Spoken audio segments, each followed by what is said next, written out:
especial para todos ustedes. Hoy día, en esta primera entrevista, vamos a analizar el tema del Perú en el contexto americano, en el contexto internacional. Está con nosotros el doctor José Antonio Torres Iriarte y con José Briceño estamos gustosos de recibirlo. Es doctor en Derecho de la Universidad Católica, ha escrito más de 100 artículos sobre coyuntura nacional e internacional en diversos medios del país y del extranjero. Y José, el tema internacional por todo este problema que hemos tenido en el país, el terremoto institucional, nos hemos olvidado qué pasa con nuestras relaciones internacionales. Sí, así es, Rafael. Estimados amigos, buenos días, bienvenidos a Más Allá de la Noticia. Como bien dijiste, Rafael, recibimos al doctor José Antonio Torres Iriarte. Con él vamos a conocer un poco más en qué está la situación del Perú en cuanto y en tanto a la geopolítica latinoamericana. Todo este fenómeno que ha sucedido a raíz de la caída de las izquierdas, de los gobiernos. Nuevos presidentes en América Latina. Tenemos en Brasil a Bolsonaro, a Jair Bolsonaro, que se les indica de ser un presidente de extrema derecha. Y López Obrador, medio de izquierda, izquierdoso en México. Medio de izquierda, aunque ellos siempre fieles a su tradición de no intervención, de no pronunciarse en cuanto a la problemática de otros países. El acercamiento de la Venezuela de Maduro, tanto a China como a Rusia, la presencia de un bombardero nuclear como una demostración de fuerza, no un mostrar los dientes frente a Estados Unidos, lo dicho por Bolsonaro hace poco, de acceder a la construcción de una mega base militar norteamericana. ¿Cómo altera la geopolítica latinoamericana ello y en qué afecta al Perú? No podemos tomar buenas decisiones en el país si es que no conocemos bien el contexto internacional en el que se mueve nuestra nación. Bienvenido, doctor. Bueno, muchas gracias. Han planteado los temas de una manera muy amplia, muy diversa. Creo que América Latina y el Perú en particular es un escenario donde siempre hay temas que comentar y análisis que realizar. En todo caso, hace pocos días nuestra Cancillería convocó al grupo de Lima para pronunciarse sobre la situación institucional y política en Venezuela. Se tomó un acuerdo respecto a no reconocer el segundo mandato del presidente Nicolás Maduro. Esto ha generado una respuesta política de la Cancillería venezolana y el propio presidente Maduro en términos muy duros respecto a la declaración de Lima y al grupo de Lima. Y debo señalar que el gobierno de México, precisamente como se ha manifestado en base al principio de no intervención, no ha tomado una decisión ni ha opinado respecto al tema político institucional en Venezuela. Hasta hace unos años, doctor, se hablaba mucho del ALBA. ¿En qué está el ALBA? Me acuerdo que en el gobierno de Maduro todavía estaba el ALBA muy fuerte. Muy fortalecida. ¿Cómo está ese análisis? Bueno, el ALBA fue una respuesta política y de carácter ideológico en la región, alimentada por un movimiento de izquierda que había tomado posiciones importantes en gobiernos de América Latina. Sin embargo, pienso que está en crisis y en retroceso evidente, porque sus aliados eran de alguna forma países como Ecuador, donde estaba Rafael Correa, Argentina, donde estaba la presidente Kirchner, pues fue el presidente Kirchner, luego su esposa, durante 3 gobiernos sucesivos. Sin embargo, se encuentra en franco retroceso. Yo creo que lo que queda del ALBA es el gobierno de Evo Morales, que va a intentar una 4ª elección presidencial. El gobierno de Nicaragua, que está tan cuestionado, el de Ortega, por las violaciones a los derechos humanos y por los cuestionamientos que está planteando la Organización de Estados Americanos, y además porque ha perdido un país aliado fundamental, que era el gobierno del PT, de Lula, de Dilma Rousseff en Brasil, un país hegemónico en la región latinoamericana. Entonces, lo que queda del ALBA es un grupo de países con menos presencia económica, con menos presencia política y que están además en crisis institucionales, ¿no? ¿Podemos hablar de un retroceso de la izquierda, al menos en Sudamérica? Yo creo que sí, hay un escenario, siempre ha habido un péndulo entre democracia y dictadura y entre derecha e izquierda en América Latina.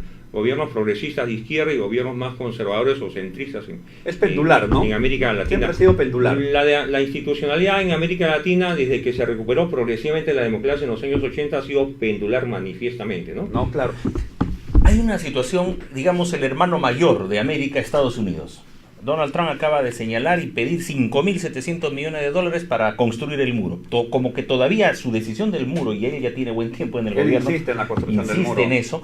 Un Donald Trump que también tiene problemas internos, obviamente, como cualquier nación, incluso por el tema de campaña, de espionaje ruso y todas esas cosas. Hasta su abogado ha tenido problemas. Han caído varios funcionarios de gubernamental por ello. Particularmente, ¿qué opinión tiene un analista internacional de la calidad del doctor José Antonio Antonio Torres, de este personaje, Donald Trump? Bueno, es un personaje que no nace de la... representa al Partido Republicano, que es parte de la historia de los Estados Unidos, pero sin embargo es, digamos, un outsider dentro del Partido Republicano. Compitió con otros candidatos o precandidatos en las internas o primarias del Partido Republicano y, para sorpresa de todos los analistas, fue ungido con el voto mayoritario en las elecciones primarias.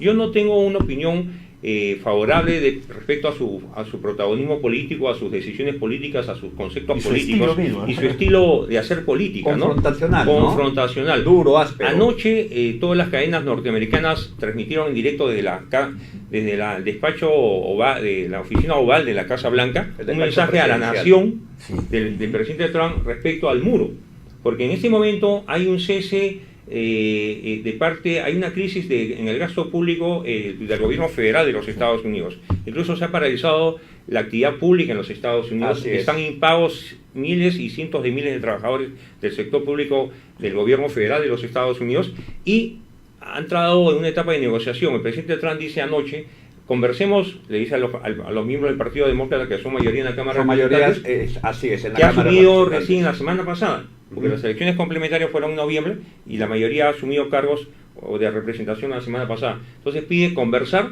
y, como punto de agenda, habilitar los recursos necesarios para restablecer la actividad pública del Estado federal en los Estados Unidos, pero a cambio los fondos necesarios para construir el muro. Es el shutdown que le llaman, ¿no? Así es. A ver, se ha movido el eje político en Estados Unidos. Como usted bien ha señalado, han habido elecciones complementarias y la mayoría en la primera cámara la tiene el Partido Demócrata, Así es. Enemigo mortal de Donald Trump. Va a alterar esto en la perspectiva que esta Cámara ya dijo que no va a financiar la construcción del muro en la frontera mexicana. ¿Va a alterar en algo la geopolítica en esa zona? Bueno, definitivamente el sistema institucional norteamericano tiene un Senado donde el Partido Demócrata no tiene mayoría. Sigue siendo mayoría republicana. El Partido republicano tiene 52 senadores, una mayoría suficiente como para tomar decisiones de trascendencia nacional. Sin embargo, la Cámara Política, que se renueva cada 2 años, que es la Cámara de Representantes, es una Cámara que tiene un gran peso e influencia en la opinión pública norteamericana. Claro. Entonces, la opinión pública siempre tiene que decir y opinar, porque es un país donde la opinión pública siempre es consultada a través de encuestas, a través de opiniones, a través de las editoriales de los principales medios informativos. Los mismos medios de comunicación influyen mucho. Los editoriales del Miami Herald, New York Times, Washington Post influyen mucho en la toma de decisiones políticas de la ciudadanía norteamericana. Ahora, la presencia mayoritaria del Partido Demócrata en lo que sería la Cámara de Diputados, para que nos puedan entender un poco, para que nos puedan entender un poco, que no nos están escuchando y nos van a ver, significa necesariamente el inicio del hartazgo del norteamericano común a las políticas de Donald Trump. Yo pienso que hay un sector importante en los Estados Unidos que respalda las políticas del presidente Trump, en tanto este sector cree que es nacionalista, está generando empleo, ha reactivado la economía, ha bajado los impuestos, hay cierta sensación de bienestar entre los sectores que antes estaban en situación de alguna penuria económica. Y militarmente se retiran de Siria. Y son personas que además viven en las pequeñas o medianas ciudades de los Estados Unidos. Al centro de la nación, sobre todo. Es, conservador, ultracatólico, ultrarreligioso. Totalmente. Ahora, pasando revista, doctor Torres Irriarte, tenemos otra nación que también es característica y vamos bajando del norte hacia el sur. Cuba.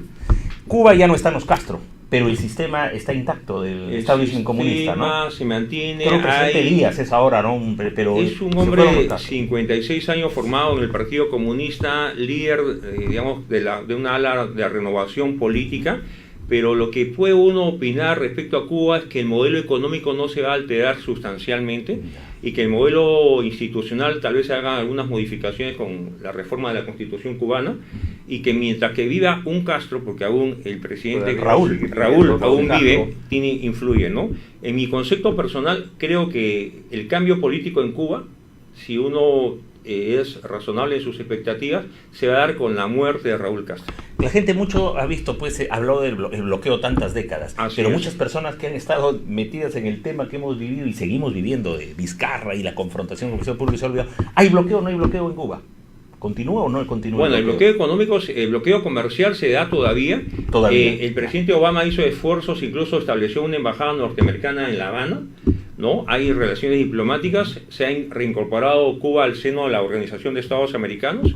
Sin embargo, el bloqueo económico o comercial se mantiene, persiste. lo que hace difícil que las relaciones se restablezcan 100%. Ahora, hay un flujo de ciudadanos norteamericanos que viajan por razones de turismo a La Habana, ¿no? Hay mayor flujo de apoyo de los ciudadanos cubanos hacia sus familias en Cuba, ¿no? Se ha facilitado esas remesas, ese envío de remesas, pero creo que Cuba no ha entendido que mientras que Deng Xiaoping el año 78, 79 en la República China inició un proceso de reformas económicas, manteniendo el control político a través del Partido Comunista, único en la República China, en Cuba son renuentes a ese cambio económico que podría transformar la economía cubana, hacerla más abierta y mucho más competitiva y generar bienestar a una población que está muy golpeada por la escasez y la crisis económica. Los Castro, mejor dicho, los Castro no, sino Raúl Castro, que es el último hermano que queda. Así es.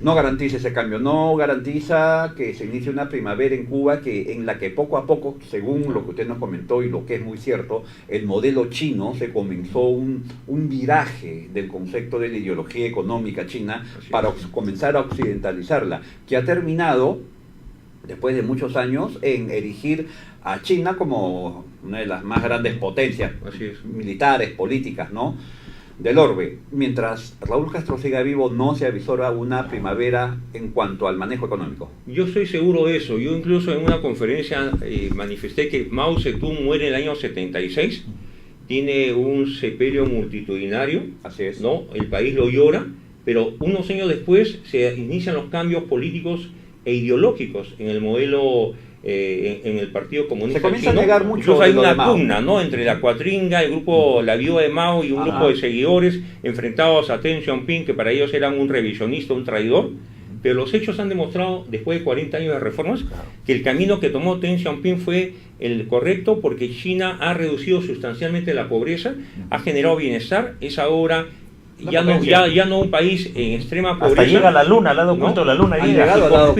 Compite comercialmente con los Estados Unidos. Y una guerra comercial. Hay una guerra comercial entre Estados Unidos y la República China, alentada por el presidente Trump. Ahora, hay un asunto que Perú en el contexto latinoamericano va a tener que enfrentar, y ya se está enfrentando, el tema de la violencia. Honduras, Guatemala, mucha gente se ha ido hacia México y de ahí querer pasar a Estados Unidos, ha sido un drama. Pero Guatemala viene también de una desorganización, incluso una comisión internacional de la ONU y otros estaban asesorando para ver y gobernar Guatemala porque ya era ingobernable. ¿Qué pasó con eso? Bueno, lo que pasa en Centroamérica es que la guerra interna, en este caso no hubo terrorismo, sino hubo guerrillas en Centroamérica. Así es, en toda esa zona. Que hay que distinguir entre guerrilla y terrorismo. Que es un tema que además ha sido definido por Naciones Unidas en términos conceptuales, ¿no?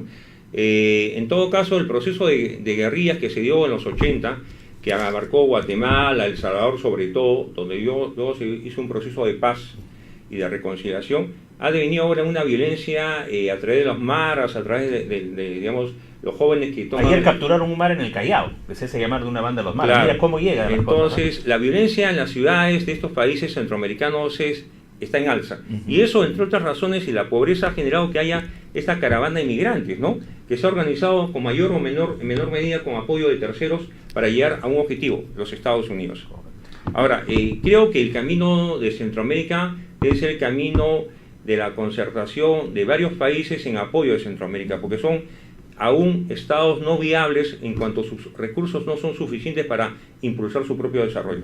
Tenemos 2 minutos, pero vamos con las preguntas ping-pong. A ver, hace poco Evo Morales anunció la venta de gas a precio subsidiado al Perú.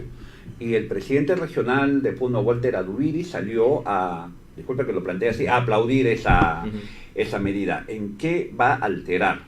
Lo pongo así, ¿en qué va a alterar la relación ideológica de Walter Adubiri con Evo Morales? Bueno, Walter Adubiri es un hombre de izquierda, pero sobre todo él se siente aymara, ¿no? Y él está levantando la voz en representación de la comunidad, de la etnia y de la cultura aymara.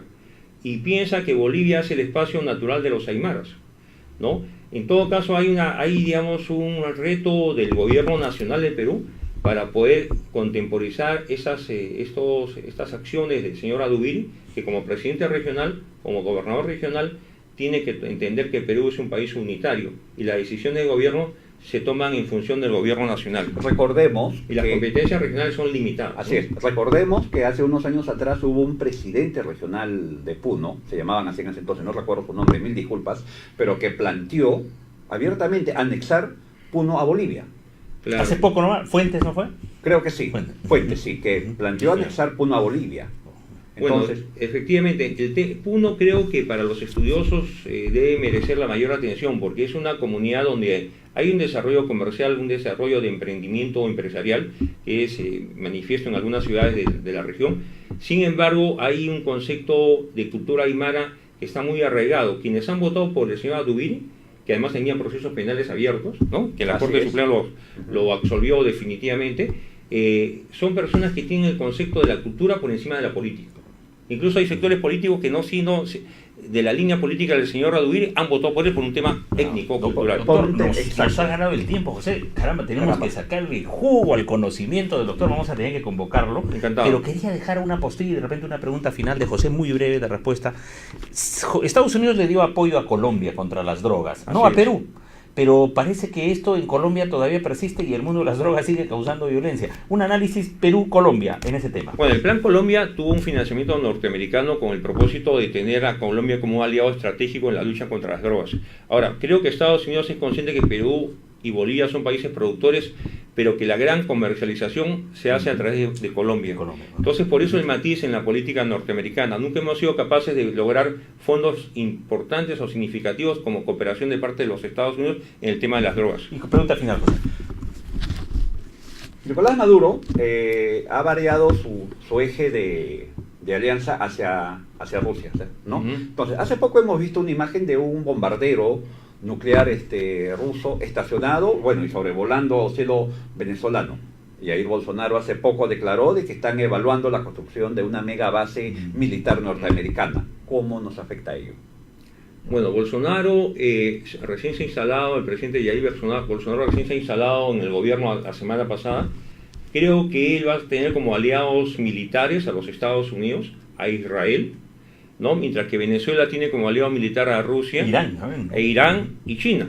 O sea, el escenario de conflicto con matices ideológicos y militares se va a acentuar en los próximos meses y años en la región. Qué interesante. Con un pronóstico reservado. La geopolítica. La Guerra Fría nunca terminó. La Guerra Fría en todo caso se interrumpió. Se interrumpió, pero nunca terminó. Yo quiero cerrar mi intervención.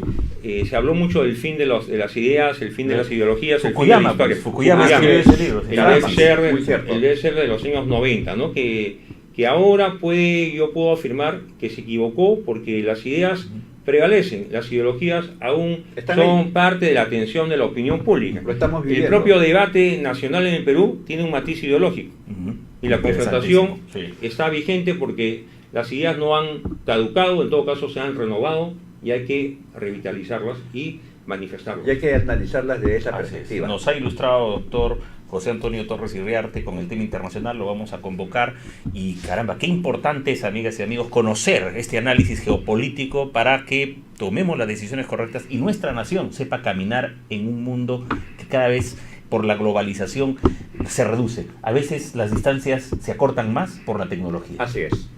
Vamos, ¿qué viene? Vamos a un corte y volvemos con nuestros siguientes invitados. No se muevan, amigos. Está usted en sintonía de Más Allá de la Noticia aquí en Miraflores, la auténtica online.